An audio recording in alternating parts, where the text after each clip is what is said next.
আমরা চলে আসলাম আসামের ধুবড়ী ডিস্ট্রিক্টের সীমান্তবর্তী একটা নদীতে। সেই নদীতে দেখা যাক একটি পানকৌড়ি মাছ ধরার জন্য বারবার পানিতে ডুবতেছে। দেখি কি হয়, লাস্ট পর্যন্ত সে মাছ ধরতে পারে কিনা।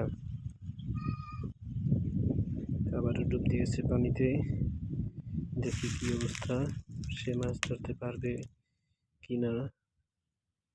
একের পর এক ডুব দিয়েই চলেছে। নদীতে বর্তমান মাছের পরিমাণ খুবই কম, যার দরুন সে হয়তোবা মাছ ধরতে পারতেছে না।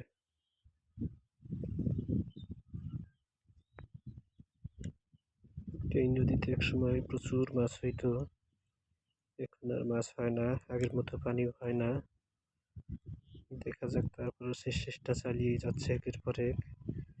এবারও ব্যর্থ হয়েছে।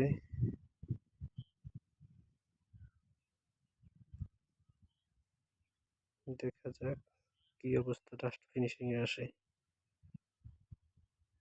সে হয়তো চলে যাবে এখান থেকে, আর মাছ পাওয়া যাচ্ছে না, অনেক চেষ্টা করলো।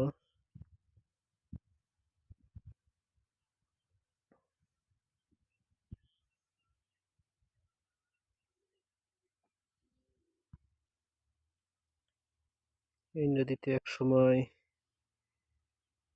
বোয়াল, বাইম, আইড, গজার, শোল, ট্যাংরা, পুঁটি ইত্যাদি ধরনের মাছ পাওয়া যেত।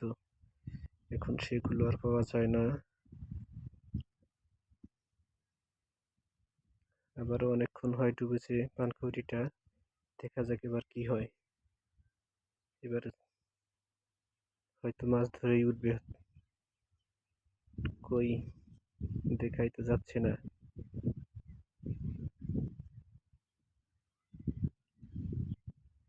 অনেক দূর চলে গেছে, মাছ না পাওয়ার কারণে সে অনেক দূর চলে গেছে। তো ঠিক আছে, আজ এ পর্যন্তই। ভালো থাকবেন সবাই।